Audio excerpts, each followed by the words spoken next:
Oh non, t'inquiète. Aujourd'hui, là, je vais me rattraper et que je vais faire deux critiques de séries et deux critiques de films. C'est quand même moi. Mais pour l'instant, là, il faut d'abord balancer le générique.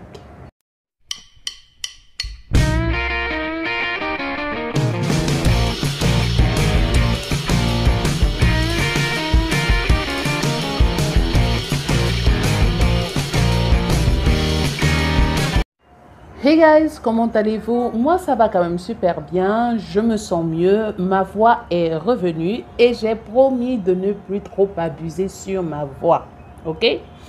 J'avais promis la semaine surpassée que je devais faire la critique d'une série, Colonie. Et bien, c'est ça que je vais faire. Mais allez, faites-moi un petit bisou ici. Allez, un tout petit bisou là. Mouah. Je vous ferai encore la critique d'une autre série que j'ai carrément vue la semaine passée, American Gods. Et je ne peux pas faire la critique de deux séries sans faire la critique de deux films. Alors aussi, j'ai décidé de me lancer dans le film de Creed, l'héritage de Rocky Balboa et le Creed 2. Je trouve que je ne serais pas trop dure, je crois que je serais même un peu trop méchante, on ne sait jamais. Mais installez-vous parce que maintenant, ça va commencer. Bon, vous êtes prêts? Vous êtes bien installés? Ok. Ce que je pense de la série de Colonie, je pourrais dire que nous nous sommes retrouvés quand même face à une série un peu originale, un petit mélange habile entre le thriller, le drame, la lutte de pouvoir, l'invasion extraterrestre. On peut presque oublier le remake de la série V, Les Visiteurs, le remake qui était sorti en 2009, parce qu'on se dit qu'on a une menace extraterrestre, ce n'est jamais directement montré, c'est un peu sombre, c'est un peu menaçante, on se dit que l'univers est quand même bon. C'est une bonne surprise. C'est une série qui est très prometteuse, surtout à partir de la saison 2. C'est une série qui est très prometteuse.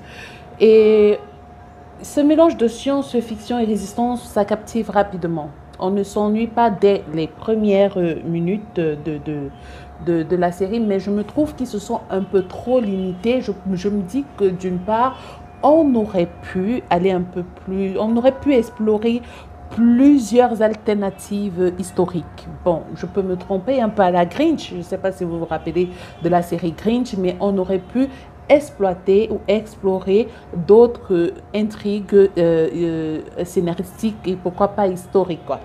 Donc, j'ai eu quand même un peu de la peine à finir la saison 1, mais après on se dit c'est captivant. On espère que l'aspect extraterrestre va se développer et s'intensifier dans le scénario, mais pas trop, hein, d'accord? Les acteurs sont quand même bons. Ils jouent très bien leur rôle. Je n'ai pas retenu le nom de tous les acteurs. Il y a les deux atouts charmes de la série. Il y a Kathleen Rose Perkins et nous avons comment il s'appelle Tori Kittles, oui. Ce sont les deux acteurs que j'ai vraiment aimés, ainsi que Peter Jacobson. Il y a aussi, oui, c'est un des trois acteurs aussi que j'ai particulièrement aimé. Mais sauf que c'est là où on se retrouve avec comment je peux dire, intrigue, les rebondissements, les intrigues, la résistance de l'occupation et tout ça, c'est pas suffisamment développé. Ça a freiné. C'est pour ça que j'ai dit, il fallait à tout prix qu'on essaye de voir les autres intrigues. J'aurais vraiment voulu qu'on s'inspire de la série Grinch, quoi. Et je me suis dit, le personnage principal, il doit négocier en ne comptant que sur soi-même et pour découvrir, raconte goût de la vérité et tout. Ah, ça devient un peu lourd après, surtout au niveau de la saison 2 par contre. J'ai failli oublier ça, mais la saison 2 elle est bonne. Franchement, on est sur sa soif. On découvre autre chose que par rapport à la saison 1 qui ne donnait pas trop d'éléments. Comme j'ai dit, ça n'a pas trop exploité l'aspect historique de l'histoire. Bon, qu'est-ce que je peux encore dire sur cette série? Ça nous plonge directement dans le quotidien des personnages. Ça, c'est un plus de nous faire découvrir. Pas par rapport. C'est un peu ça qui fait la différence avec The Umbrella. Il y a une autre série, je crois que je vais la faire la semaine prochaine, j'ai oublié le titre, mais c'est plutôt bien réalisé. Ça s'annonce comme une série de grand public. Ce n'est pas une série à voir n'importe comment. Pour moi, c'est une très belle série et c'est pour ça que je donne la note de 4 sur 5. Je crois que j'ai très bien noté pour une série qui m'a un peu perdue, mais après qui nous montre un autre aspect. Mais pour ma part, c'est une très bonne série, quoi. Deuxième série, American Gods.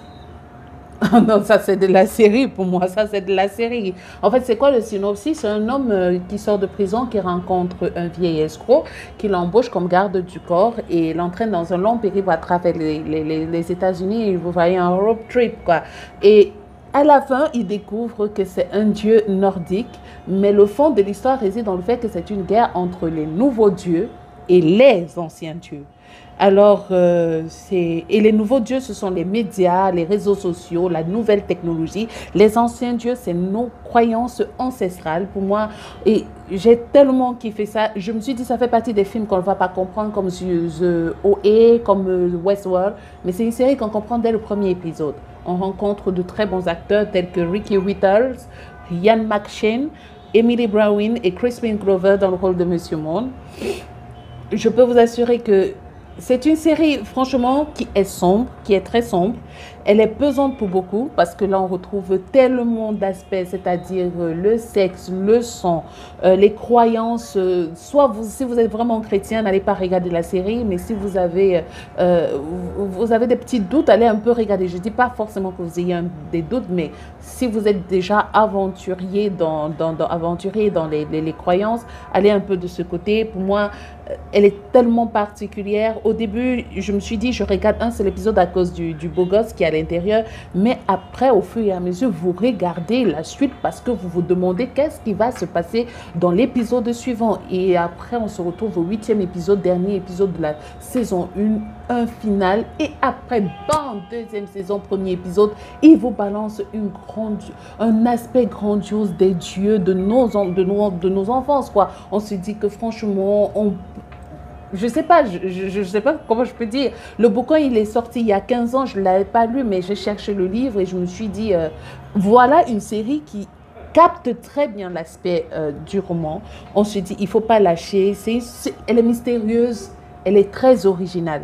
Elle est mystérieuse, ça donne envie de comprendre ce qui se passe dans le monde avec les nouvelles technologies ou avec encore comment est-ce que nos ancêtres nous parlaient des anciens dieux. Pour moi, c'est la réalisation, les effets spéciaux énormes. C'est tellement bien comme série. À l'origine, on attendait quand même, j'ai lu quelque part qu'on attendait les réalisateurs, les showrunners au tournant pour savoir s'ils vont vraiment exécuter, mais ils ont tellement bien fait par rapport à la lecture que j'ai faite. Et moi, je me dis, ce film mérite 4,5 sur 5. Voilà, je vous encourage à aller voir parce que c'est une très belle série. J'ai kiffé, j'ai vraiment, vraiment kiffé, quoi. Concernant Creed, ah bah oui, j'ai mis du temps avant de voir Creed, excusez-moi. Je ne savais pas que c'était un bon film puisque j'aime même pas les films de boxe. Mais en tant que cinéphile qui se respecte, il faut avoir vu l'exalogie de Rocky Balboa pour s'asseoir et se demander est-ce que c'était prévu de sortir une suite encore? Ben non, on ne s'y attendait pas. Et voilà, on se retrouve encore Stallone en tant que Rocky à la retraite, qui gère son petit restaurant, qui se retrouve face à Jordan Michael B. Michael B. Jordan, découvert en fait, plus populaire dans Black Panther, le méchant dans Black Panther. Je trouve qu'il joue son rôle à la perfection. J'aurais pas pu dire mieux. Le script, il est bon. La mise en scène, le jeu, les combats, ils sont parfaits. Il n'y a rien à dire. On se détache facilement de Creed pour s'attacher au fils d'Apollo. On se détache facilement de Rocky, pardon, pour s'attacher facilement au fils d'Apollo, qui s'appelle Creed aussi. Il essaye de cacher son identité, mais il a besoin du rage de vaincre. On s'attend à un happy end, version hollywoodienne, mais non, il n'y a pas d'happy end. Il perd en victoire, c'est-à-dire, je ne veux pas spoiler pour ceux qui n'ont pas vu, mais pour moi, ça reste un bon film. Les acteurs sont bien intégrés, le scénario, il est parfait, le combat, il est plus que réaliste, d'accord? On nous présente plusieurs aspects. Quand je dis même le scénario, il est parfait, c'est qu'il n'a rien de révolutionnaire, il est stable, il est bon.